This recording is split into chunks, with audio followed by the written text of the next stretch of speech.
Well, hello, friends. This is Teresa Shields Parker, and this is episode 66 of Sweet Grace for Your Journey podcast. Where are you stuck? Now, that's a question that begs an answer. And like any seasoned coach, teacher, or mentor is going to ask that question and just let it sit there, let it sink in. So I could be quiet all this podcast, or we could kind of talk about it. So let's talk about it. My way of dealing with any question is to answer it. Just give an answer, even if I don't know the answer. And that's not a good way of dealing with anything, but it's kind of wired into me from, I guess, years of schooling, and I always wanted to have an answer. But I'm learning, and it's a good thing to learn, by the way, even at my age, it's a good thing to learn, that some questions are meant to make us think. And thinking requires marinating in time. A good question isn't one that you're going to answer right away. A good question is one that you go to bed thinking about, and then you wake up still pondering it. So when someone asks the question, where are you stuck? It automatically makes me think, well, yeah, where am I stuck? And the weird thing about that question is that we may feel like we aren't stuck. We may feel like everyone else in the world is stuck. We're just doing fine. So if everyone else would get on board with us, everything would be perfect. And I think there's a lot of that thinking going around these days, but I'm just going to let that sit there as well. But the other thing is, we may know we are stuck because we can't stop thinking about things in our past, things that have gone wrong or that we think have gone wrong. So we rehearse those scenarios over and over and over again, thinking if we had done this or that, then the situation we are currently in would be totally different. The issue with this is we can't change the past. We can only change how we deal with things right now. Maybe we feel stuck because of something that has been done to us and we're trying to change it. So in certain situations, it's necessary to try to work on that change. If it's a law or a rule imposed on us from an authority we are under, whether it is an authority we are willingly under or unwillingly under, we can appeal that decision and ask for it to be changed.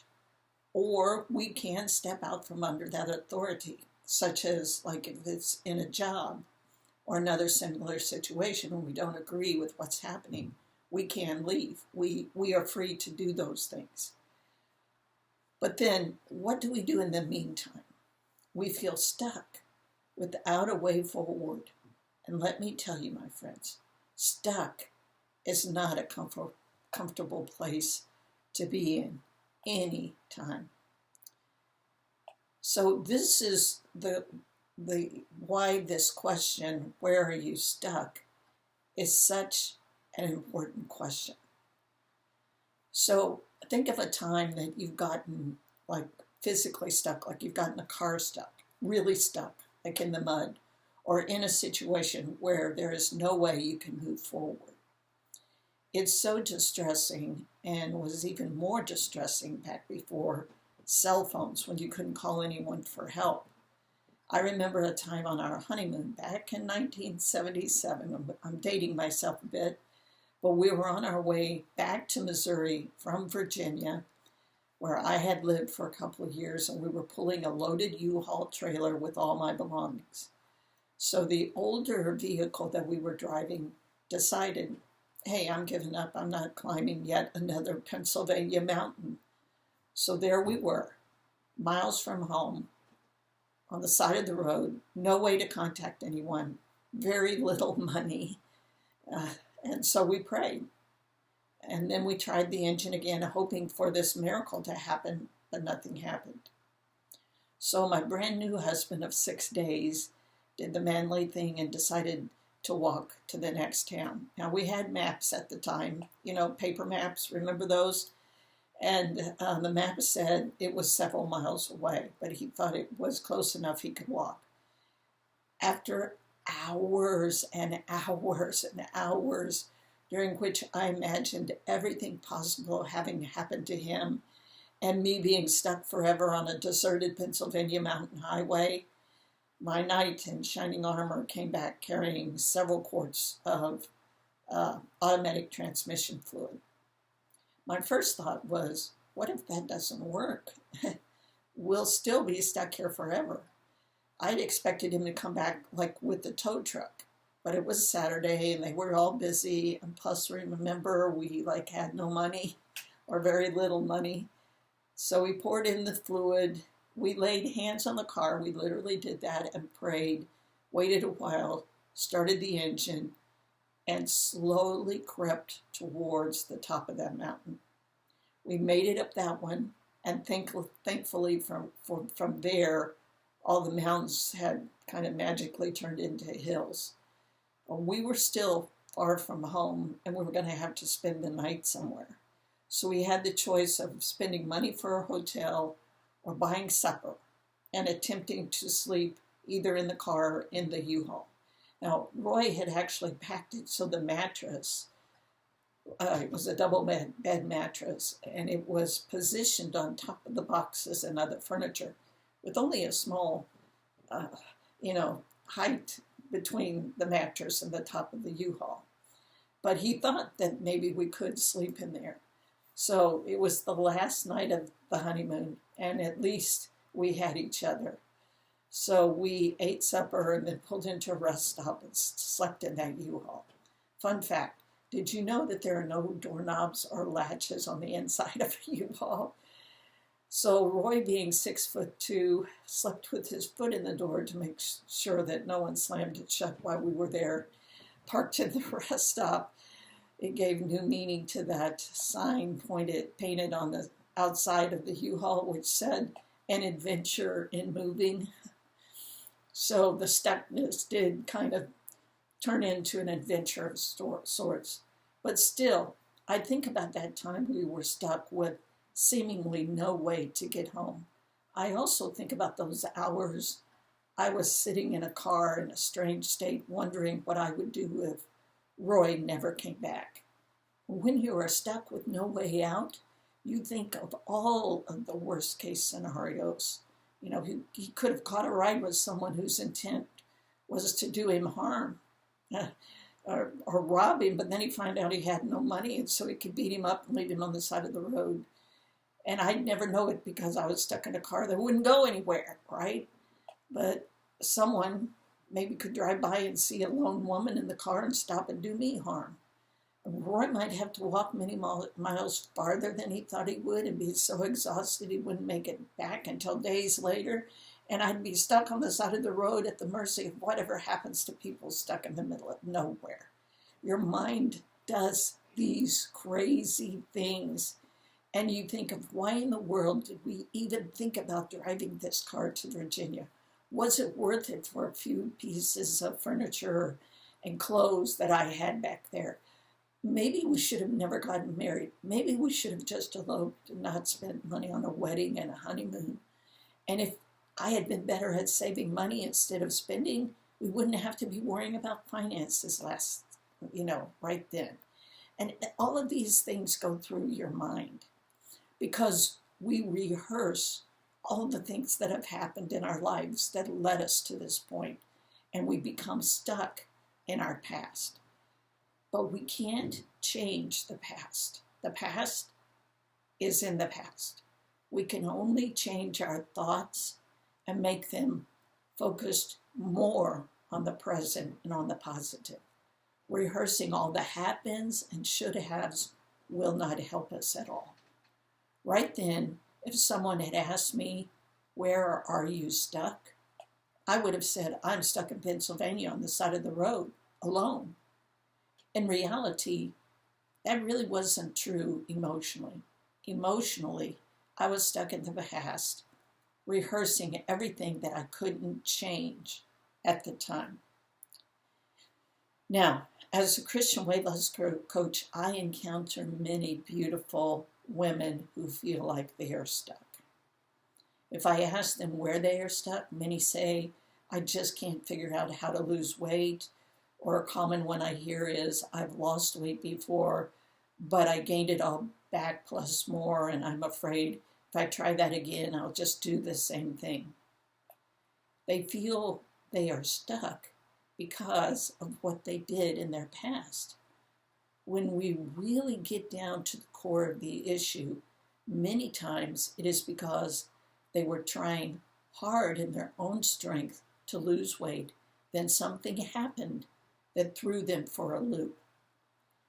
Things like the illness, disablement, or death of a loved one, a divorce, a huge financial issue, a problem with a child or spouse that they can't fix, but still somehow feel responsible for, a personal health issue, a job loss, an estrangement from a friend or family member, the loss of a dream, like a dream job or a dream business. All of these problems are things they can't fix. And so they go back to whatever they always relied on to help them through any situation. They eat whatever they want, whenever they want it. It is what they've always relied on for comfort. And right then, that's the thing they think they need more than anything is comfort. But the feeling of fullness that overeating brings with it, it brings so many other issues too. Weight gain is one of them. Health issues are other things that brings as you gain weight. There are more health issues. And then the anger that we feel at ourselves. And we beat ourselves up more. And when we do that, we tend to eat more.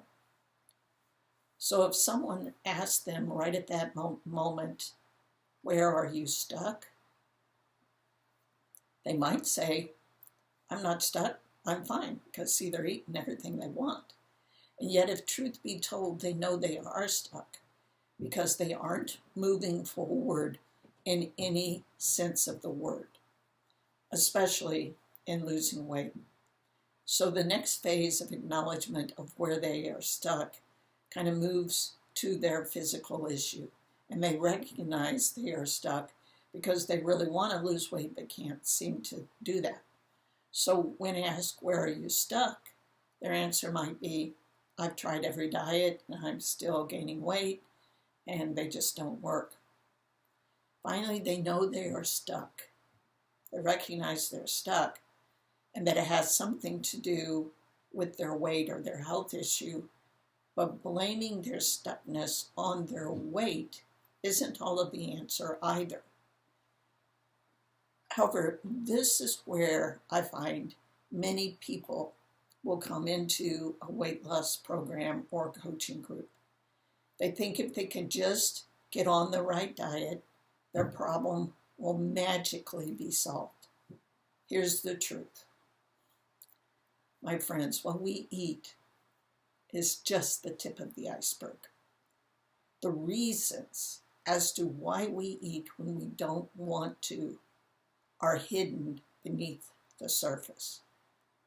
And as you know, 90% of an iceberg is below the surface of the water where others can't see it. Thus, the iconic accidents like the wreck of the Titanic or the sinking of the Titanic, if you want to put it that way. The interesting thing is, if we were sitting on the iceberg, up above the water, there is at least 80% of it that we can't see. We can see, if we're sitting right there, we can look down and we can see some of the iceberg that's under the water, but there's a whole lot of it we can't see. So we can't see what's supporting or keeping this huge block of ice moving, and others can't either. They can't see, there's even less of it that they can see that we can see.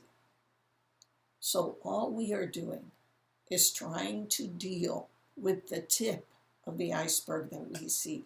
And that's only 10% of the problem. The majority of our issues are below the surface. Now, even when we drill down to when we started gaining weight or regaining the weight that we lost at one time, that still may not get to our core issue. For instance, let's say a woman retraces her history, which is always a good thing to do when trying to find the root of our issues, and finds that she lost weight and then began gaining it back when she had a huge financial blow. So immediately she realizes that that situation is one that is causing her to overeat. But still, I would vow that that situation is probably not the root of the problem. Many times we stop there at the first situation that we came upon that caused us to gain weight or regain weight, or the last situation that we came up on. And we don't go any further. But the real issue is much deeper.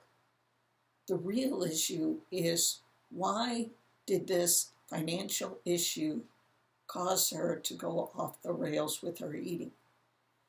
It likely has to do with her core values, how she was raised to view money and finances. If she feels like she is nothing without her money, then her identity is sunk, and she will go back to her old ways to manage her feelings. Her feelings, though, are about money, primarily, not food. She must deal with the root of why she feels like she is nothing without her money. Now, this can be a major identity crisis, whatever the root is. And we don't even want to think about it. So that's one reason we try to eat, to make it go away. And this never works. Overeating is just a way many of us deal with the problems we don't want to face. It's a protection mechanism. Binging, purging, overeating, food addictions are all connected to this. We start with wanting to lose weight, but that is not the real problem. The real problem is, who am I? How do I define myself? Now, this question is one that the evil one loves to play havoc with. He even did it to Jesus. If you remember, early in Jesus' ministry, he was tempted by the devil. And we can read that in Matthew 4, 1 through 4. I think this is in the New Living Translation. It says, "Then Jesus was led by the Spirit into the wilderness to be tempted there by the devil. For 40 days and 40 nights he fasted and became very hungry. During that time the devil came to him. 'If you are the Son of God, tell these stones to become loaves of bread.' But Jesus told him, 'No, the scriptures say people do not live by bread alone, but by every word that comes out of the mouth of God.'" So this first temptation hit at the core of Jesus' identity. We know from reading about Jesus' life that most people believed he was the illegitimate son of Joseph. So they didn't really trust who he was. And he grew up likely a little bit ostracized. Remember when Philip introduced Nathanael to Jesus, Nathanael said, "What good can come out of Nazareth?" He was from an unknown place, the supposed son of a carpenter, though people wondered about that. The devil knew exactly where to attack Jesus in his humanity. And remember, Jesus was like very hungry, hadn't eaten for 40 days, and he's human, okay? At this point, he's human. But he still didn't cave, and that's what I love about this verse. He didn't argue with the devil. Does no good, my friends. Don't argue with the devil. The devil was lying to him, so he just answered him with the word of God. He answered him with the truth. So the problem for most of us is that at our core, at our root, we have been believing a lie of some kind. So let's take the person who believes they are nothing without their money. This likely started in childhood and how they were raised. They may have been raised in a wealthy family and didn't live up to the family's expectations of them. Or they might have been raised in a very poor family and were always taught that they are nothing if they don't have money. And then if they have money, they will be something. Or they may have been raised in a middle-class family and just didn't have a good concept of who they were without that kind of standard of living. Whatever the mindset is, it affects how we see ourselves. Instead of seeing ourselves as loving, caring mother, grandmother, aunt, whoever we are, we can see ourselves as nothing. But our family may simply want us to be who we are. They don't want our money. Money is not what they want. They want our presence. They want us to be with them. Remember that 90% of the iceberg is governing all of who we are. These are issues that I really love to deal with in my coaching group, and especially in one-on-one coaching. There are some things that we have built our lives on that are sinking sand. These are foundational principles that we don't even realize we have constructed our lives around or built our lives on. And as we get older, when we can't live up to those expectations, they are expectations that have really been put deeply inside of us, and sometimes we're not even sure where they came from.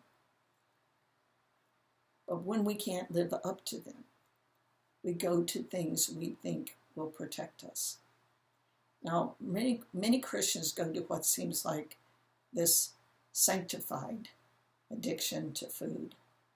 No one is prohibiting us from eating. As a matter of fact, every church function that has a carry-in dinner, when we get back to carry-in dinners, which, COVID, we don't do that.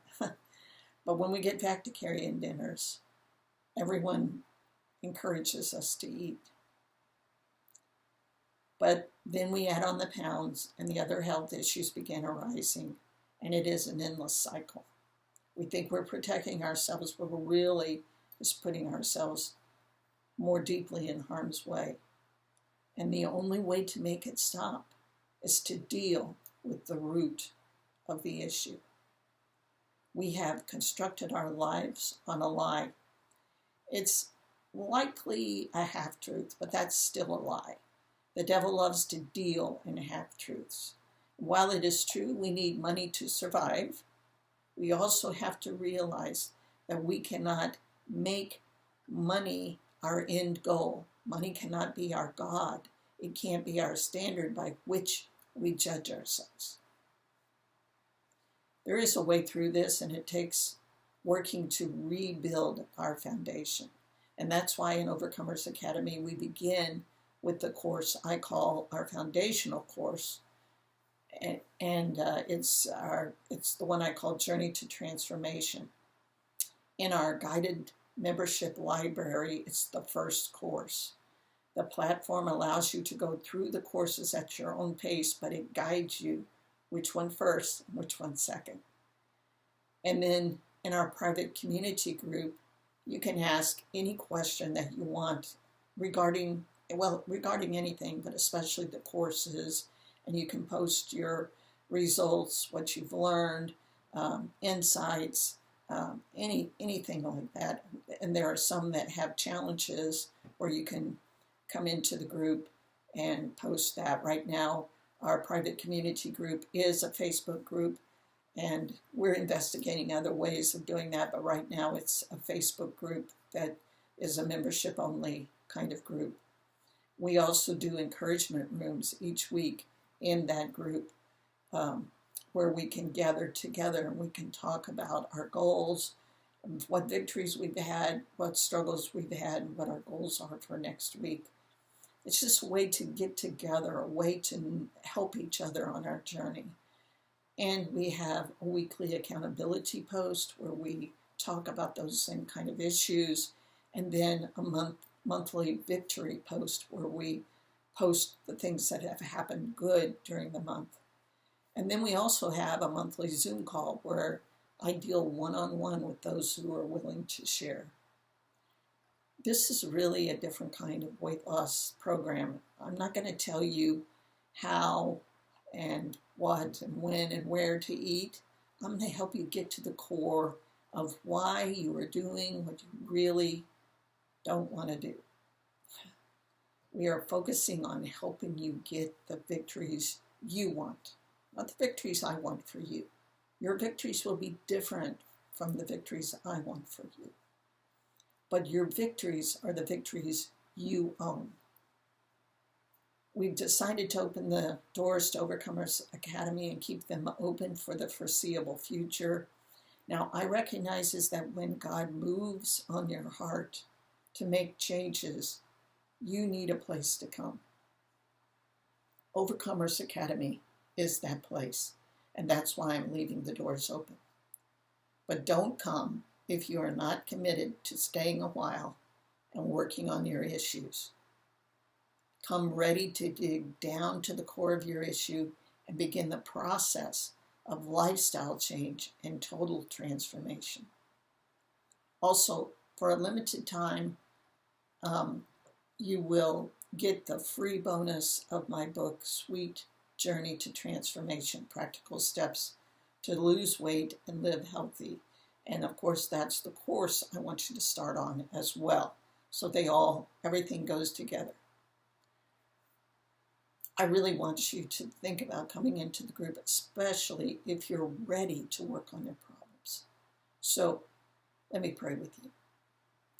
Jesus, you survived the devil's temptation at a very vulnerable time in your life and walked back his insinuation that you aren't the Son of God, that we know you to be. That was a bold-faced lie, and you called the devil out on it by quoting truth back to him. Help us understand the truth about who we are. Help your beautiful daughters understand that they are first, foremost, and always your precious children in whom you delight. They need no other identity. Thank you, Jesus. In your name and by your authority, we pray. Amen. Now, I can't end this podcast without asking you the pivotal question, where are you stuck? Selah. Pause and ponder that. In the meantime, don't forget to join us in Overcomers Academy. Go to teresashieldsparker.com/overcomers for more information or to join. And I'll see you in the group. The link will be down in the show notes.